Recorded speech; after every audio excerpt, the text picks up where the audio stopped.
Hello there guys, Daniel Childs back here again. It's the week of different backgrounds. So I was back in my studio yesterday. We've now got a different background here, whether you call this my nan's house, whether you call this some bunker or some random brick wall I'm reporting from today.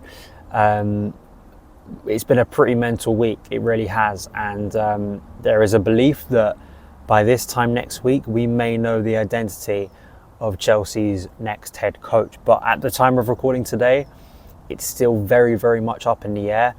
A flurry of names have been mentioned, and we spoke about mainly McKenna yesterday, but I'm going to speak about some of the other names being linked. This mystery name in the mystery box that has been cited in recent reports, and some of the things that both Matt Law and Simon Johnson said on the sideline town hall that I was a part of last night, that I know a lot of people tune into. So we'll go through some of those quotes. First thing is Roberto De Zerbi, someone who was very quickly ruled out, but today Matt Law reporting for the Telegraph that he is yet to be ruled out officially by Chelsea. And of course, it's not that surprising. I'll put my own opinions on this to the side for a sec, but is it that surprising that De Zerbi is at least one of the names being touted, especially when you consider the profile of the coaches that are being listed? He doesn't look out of place with McKenna.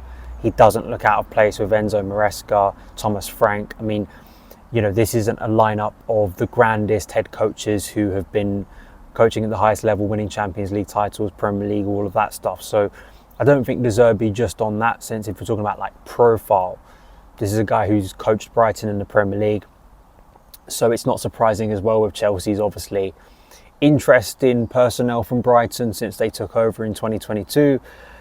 It would very much keep up the narrative of us employing people from Brighton. But in the sense of De Zerbi, obviously he has left Brighton now. So it wouldn't be a straight case of Chelsea trying to buy someone out of their contract. Although I know that Matt Law reported that there is some money that would be going to Brighton apparently, but not as much as, say, when Chelsea got Graham Potter a couple of years ago.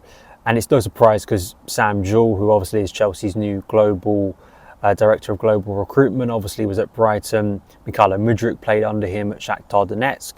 And of course, record signing Moises Caicedo. I'm not a fan of De Zerbi. In the sense of, if you're asking me whether I'd like to see him take over at Chelsea, not really. I don't think the past season has given me much confidence that he as a coach is someone that I think is absolutely destined for the top. I think that defensively there are so many questions over Roberto De Zerbi, particularly when you look at the way his Brighton team performed this season and the fact that he'd be replacing a guy who beat him 3 times in a row, Mauricio Pochettino, last season. You know, I just don't see De Zerbi as someone you absolutely need to get. And if you are someone that was baffled that Chelsea got Graham Potter from Brighton, I don't see the difference in De Zerbi. I really don't. And you know, if you're going to bring up Mykhailo Mudryk, for me that's not a good enough reason to appoint someone. You know, it's more than Mykhailo Mudryk, and Mykhailo Mudryk's place at Chelsea is not exactly certain. I don't think his place in the first team is anywhere close to assured. So for me, that's not a reason you bring in a head coach, and that's not even taking into account, you know, maybe his limitations defensively. When we think about a defence that conceded a lot of goals at Chelsea last year, well, do you want to bring in someone who might not be able to improve that? And I think that's a part of it for me. So he doesn't really stand out for me compared to some of the other names. Enzo Maresca, apparently the interest is serious. John Percy, who very much reports on the Midlands, reporting last night that he's a serious target for Chelsea. Release clauses nearer the £10 million mark. Amount required increased after Leicester's promotion back to the Premier League. I spoke about Maresca yesterday. Some of the stuff I've heard about Maresca, I just kind of laugh because, you know, I do ponder whether people haven't paid that much attention to the Championship at all and only hear that Maresca was once a part of Pep Guardiola's coaching staff, and because you've worked with Pep Guardiola, that instinctively and instantly makes you a great candidate. I'm not saying that working with Pep Guardiola is nothing, that you can't glean wisdom from one of the best coaches of all time, but I don't think that automatically makes you a leading candidate. And as I'll go back to, if you're comparing 2 Championship coaches, Enzo Maresca and Kieran McKenna, I think Kieran McKenna done a more impressive job than Enzo Maresca. You know, Leicester had the parachute payments first year in the Championship, which is absolutely huge. He had quite a few Premier League players. I mean, that squad hadn't exactly been ripped up. Like, I know they lost James Maddison, but Leicester getting promoted was not a shock. It wasn't a great achievement by Maresca. You know, they were expected to. And as the season went on, they were more and more found out tactically. And, you know, Chelsea, I think, very much exposed them in that FA Cup tie. Yes, Chelsea had some problems in the FA Cup tie of their own doing. But defensively, again, question marks, despite playing aesthetically pleasing football, despite having the right ideas, whatever that means. I think Kieran McKenna, with a smaller budget, was far more impressive with his job at Ipswich. He really was. As a dog nearly comes into shot there. Interested, obviously, about Kieran McKenna and Enzo Maresca. That'd be a nice little cameo. But I just don't. Maresca, again, I mean, he only finished a point above Kieran McKenna, and, you know, is someone, again, who I just don't personally feel that these very rigid, possession-obsessed coaches are exactly what I am solely looking for. I'm looking for someone who is versatile, is flexible, who wants to play an aggressive style of football, who understands that he's not going to be given a lot of time to impress. So to try and spend like literally a full season trying to implement this really, really perfected style of play could cause him some problems. And maybe an appreciation of the differences at Chelsea, and also that to really get the best out of this group of players, as Mauricio Pochettino did towards the end, maybe being a little bit more freeing to those players, some of those creative players, I think is more important to me than playing 1,000 passes and us seeing regress offensively. Like that's my concern, and especially defensively is something that needs to be improved upon. So neither of those names really stand out to me, and it's not that McKenna is clearly the best option. I just think, you know, out of those names, especially between Maresca and McKenna, I think McKenna is the better option. However, and it's a big however because I mentioned him yesterday, is the mystery name Ruben Amorim from Sporting Lisbon. We spoke about Amorim on that sideline town hall last night extensively. No one knows if he is or isn't the name on that list.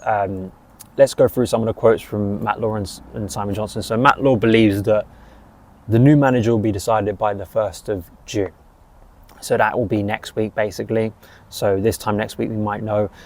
From Simon Johnson's perspective, from The Athletic, he said they're looking for guys to fit into the way they want to operate. That's why you're not seeing Chelsea going after any of their ex-managers. They want a coach who is fully on board with the way they want the club to be structured. So that is why whenever you hear about Thomas Tuchel, Jose Mourinho, who, despite a betting company putting it out there this morning because apparently one person put a load of money on it. I mean, I heard reports today that Besiktas apparently are interested in Jose Mourinho. It's why that relationship and why going for exes, combative personalities, is unlikely to be the route Chelsea go down. Now, whether you think that is the right or wrong thing, you know, I think there's extremes to it, absolutely. And, you know, I'm not someone who wants, you know, a bull in a china shop type affair. And it's more with the case of Mourinho and Tuchel, my concerns with them are actually not that side of things. My concern more with them is how do they fit with the current group that's quite young, that needs nurturing, that I think was well managed by Mauricio Pochettino, man management wise. And that's more my concern with those type of coaches than, you know, personality wise, because I think we know personality wise they'd fit very well because they did already at Chelsea, especially for the fans. In the case of Ruben Amorim, he is the best and strongest candidate of the names mentioned. Now, does that mean he's going to be the one that comes in? Does that mean that any of these rumours are actually accurate? You know, I believe some of the people who do have good knowledge on this situation, you know, feel that there is something there, and Chelsea would be absolutely stupid if they are looking at some of these names to not have Amorim on the list. And people like Cam Broder, who is also works for me at the sideline and has a lot of Portuguese kind of football knowledge, speaks about the influence that guy has had at Sporting Lisbon. And, you know, if you're someone from the outside who doesn't really understand the history of that league, how significant his influence in getting that team back to winning titles has been historically, the mentality side of things, the character, the weight of character, you know, it's very easy for us Premier League biased kind of view and perspectives to kind of dismiss other leagues and to say, well, that's just, it's easy for him to work over there. I do think tactically, and people have brought this up, right, and we'll probably be getting into this a little bit more if, as we get closer to finding out whether it is going to be Amorim or someone else. There, of course, is going to be a transition where, he plays a very, very offensive style of football. And the problems that he has had when Sporting Lisbon have had to play a higher calibre of opposition, Atalanta, who of course won the Europa League, is they can be found out defensively. Offensively, and just the quality of opposition in their league is not as good as the Premier League. So it's why Sporting Lisbon can be a lot more expansive. So I think you've got, it's nuanced, right? So like half of it is like the character, the mentality, the transforming a club, fans backing him, a weight of character. I think that's really positive, and the achievements he objectively has had at Sporting Lisbon, but then also maybe tactically and just, again, going from one league to another. He does have the Jose seal of approval, which of course is always going to mean things to fans. And I know people who, the opinion I respect, have been talking to me about Amorim as a coach they'd like to see arrive at Chelsea for months now. So it's a name that is absolutely now, I think, at the forefront of people's minds, popular. We did a poll on the sideline last night and Amorim was the clear first choice. I think McKenna was second. And that's kind of where I sit as well. I think those are the two names who, I think, out of the ones being linked at the moment, and the two that excite me, maybe because they don't play as rigid a style of football, a perfect style of football. That's not my obsession. I think it's trying to put ourselves in the best position out of a period of chaos where we can build on a platform that was there, and it's trying to keep that kind of progression as we see it as much as possible, as smoothly as possible.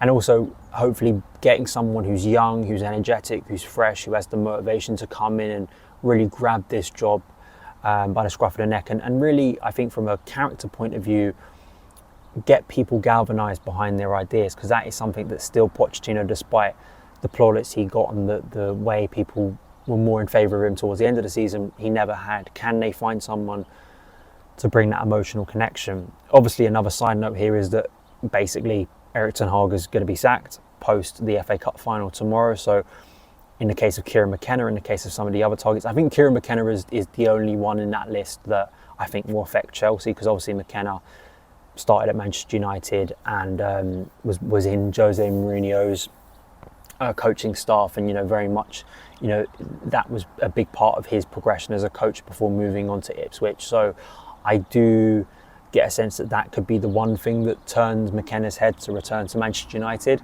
But the other names being linked to them are either ex-Chelsea head coaches or coaches that Chelsea are probably not interested in. So fascinating to see how that develops. But things are going to move pretty quickly, and I think they have to move pretty quickly. The club can't really sit around for weeks on end waiting for this to be sorted, because transfers have to be completed, ins and outs. Right now, as I sit here, I'd like to think it's going to be between Kieran McKenna and Ruben Amorim. My fear is De Zerbi or Maresca. That is my fear. I think Maresca would be one of the worst appointments they could make. Very little about him looks original. I don't just want a diet Pep. That's kind of my fear right now. And I think the McKenna is, I guess it's my aesthetic preference, but it's just from what I've seen, from what I've heard about those coaches, I just am a lot more inspired by the ideas. But maybe you guys disagree. I don't think any of the coaches coming in are going to be like groundbreaking, oh my God, look at this guy coming in. There is going to be a level of convincing and into the unknown a little bit with some of these coaches, but that's where Chelsea are. So when they do come in, whoever it is, we obviously want them to succeed. We'll be interested in to see how they develop their ideas, how they integrate into the club. But those are my thoughts currently. I hope you have a great bank holiday weekend. I will have some content coming up. The plan is to start getting some people who know some of these candidates very well onto the show to give you more perspective, because I can only do so much based on my knowledge and based on reading reports. So I think it's always fascinating at this time to get experts on to speak about them. So we await that over the weekend and into next week, where we will see hopefully the conclusion to finding Mauricio Pochettino's successor. All the best.